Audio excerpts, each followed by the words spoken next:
Okay, you guys, so I'm trying to get to the bottom of what's really been going on behind the scenes with Nelly, Ashanti, and how their reunion has quietly shifted the entire energy inside that family. Because this time, it's not coming from fans, it's not coming from blogs, it's coming straight from inside the house. This conversation popped up after Nelly's daughter Chanelle Haynes, who also goes by Nana, sat down with Reginae Carter on the Heir Time podcast and got real in a way that honestly caught a lot of people off guard. The hook here isn't just that Nelly and Ashanti are back together, it's the way Nana described her father's emotional state before and after that reunion, and how she openly connected Ashanti's presence to Nelly's happiness. Your dad and Ashanti getting back together. You were so happy? I was so happy because Yes. they so fine together. They like, cute. They so cute. cute together. And my baby brother's so cute. Shout out to you, bro. know. Yes, he's so cute. Oh my God. So I'm happy. They happy. As long as my daddy Yes. happy, like I'm with whatever it is that you want to do, how you want to do it. Like be happy, be genuine, and it's just that. Like His smile, and even the way he shows up in FaceTime calls now. That alone had the timeline talking, because when kids start noticing emotional shifts like that, it usually means something deep has changed. Now let's get into the receipts, because this wasn't some messy rant or shady moment. It was actually very calm, very honest, and very telling. On the Heir Time podcast, Nana explained that before Ashanti came back into Nelly's life, her dad's routine was kind of sad in a low-key way. She described him as sleeping a lot, being bored, and just not really living with much excitement. No scandal attached, no chaos, just a man going through the motions. The blind item reads like emotional burnout more than anything else, because Nana made it clear that her dad wasn't doing anything wild, he just wasn't happy.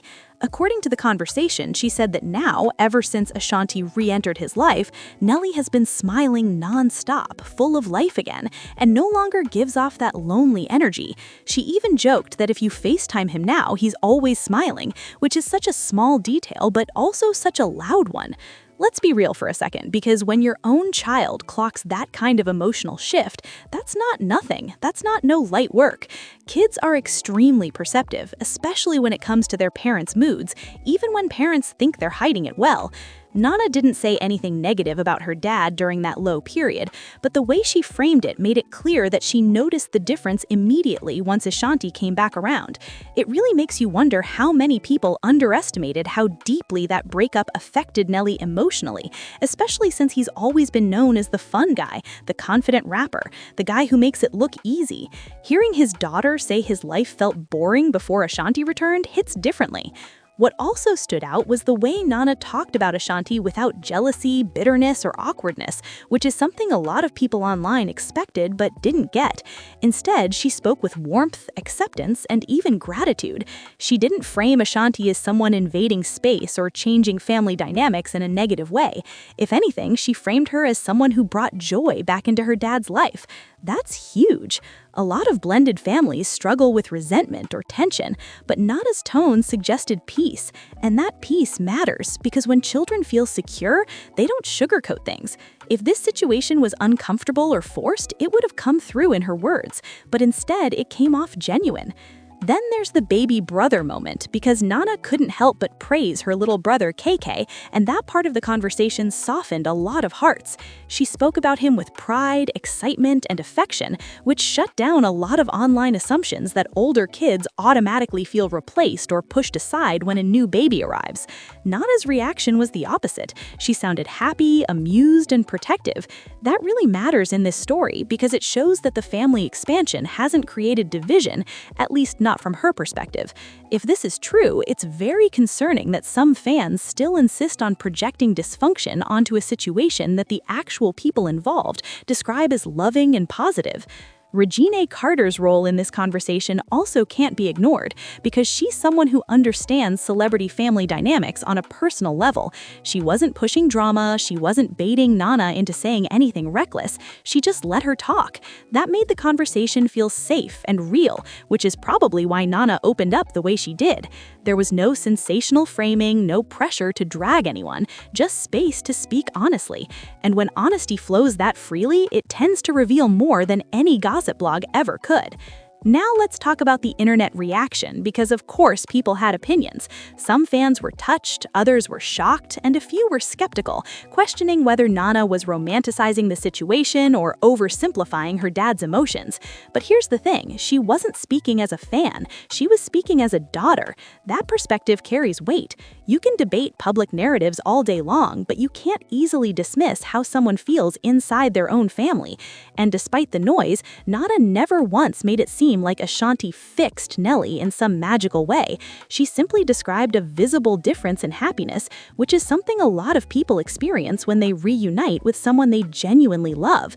It also sparked a deeper conversation about loneliness, especially among men who appear successful on the outside. Nelly has money, fame, respect, and a long career, yet according to his daughter, there was still a period where his life felt empty. That alone should tell people that status doesn't equal fulfillment. Let's be real, society doesn't always give men space to admit they're lonely, especially men in hip-hop. So hearing this come from his child adds an emotional layer that headlines usually don't capture. Some people tried to twist the conversation into speculation about whether Ashanti is now the emotional caretaker of the family, and that's where things get messy. Nana never said that. She never implied that Ashanti carries emotional responsibility or that Nelly was incapable of happiness on his own. She simply observed that her father is happier now than he was before. Anything beyond that is projection. And yes, there were whispers floating around online that this reunion allegedly changed everything behind closed doors. But that's where we have to separate commentary from assumption. What really made this moment land was its simplicity. No theatrics, no forced praise. Just a daughter saying, "My dad is smiling again." That's it. That's the story. And sometimes the simplest truths are the loudest. It really makes you wonder how many public figures go through similar emotional seasons without anyone noticing because they're expected to always be on. Picking up right where that conversation left off, what really stayed with a lot of listeners was how casually Nana described her dad's emotional turnaround, because it didn't feel rehearsed or packaged for public consumption. It felt like something she's been watching happen in real time. When Nana said her dad used to sleep all day, that wasn't shade, that was observation. And when she contrasted that with how he is now, always smiling, always upbeat, it painted a picture of a man who quietly climbed out of a lonely chapter without announcing it to the world. That alone had the timeline rethinking the idea that celebrities are immune to emotional lows just because they're rich or famous. It also opened a wider discussion about how breakups affect families long after the headlines fade. Nelly and Ashanti split happened years ago, and publicly both of them moved on. But what Nana described suggests that emotional residue can linger, especially when the connection was real. Let's be real, not every breakup is explosive or toxic. Some are just painful in a slow, quiet way, and those are sometimes the hardest to shake. That's not no light work, especially when you're still showing up as a parent and trying to keep life normal for your kids. Another thing people picked up on was the absence of bitterness in Nana's tone. She didn't blame anyone for that period in her dad's life, and she didn't frame Ashanti as a replacement figure or a savior. She framed her as someone who brought companionship back into the picture. That distinction matters. It really makes you wonder how many fans project their own relationship trauma onto celebrity situations instead of listening to what's actually being said. Because if there was resentment or unresolved tension, this would have been the moment it slipped out, and it didn't. The baby brother KK came up again in reactions because Nana's joy about him felt genuine, not performative. She wasn't trying to convince anyone she was happy about the new addition, she just was. That kind of reaction doesn't come from obligation, it comes from security. And security usually comes from parents who make sure all their children feel included and valued. That lines up with what Nana has said in the past about Nelly being very hands-on with his kids, especially when it comes to spending time and creating memories. Some listeners connected Nana's comments to earlier conversations she's had about family dynamics, especially how Nelly shows love through experiences, gifts, and time. Shopping trips, shared moments, laughter. That's his love language. So when Nana says her dad is happier now, it also suggests that his ability to give that love freely has expanded. When someone is emotionally fulfilled, generosity flows easier. That's not just about money, it's about presence. Of course, there were skeptics who questioned whether this happiness is sustainable or just a honeymoon phase, and that's where commentary starts crossing into speculation. Nana wasn't selling a fairy tale. She was sharing what she sees right now, and honestly, that's all anyone can do. Life isn't static, relationships evolve and emotions shift, but dismissing someone's present joy just because it might change later is wild. If this is true, it's very concerning how uncomfortable some people are with seeing others at peace. What also stood out was how this conversation reframed Ashanti's role in the family.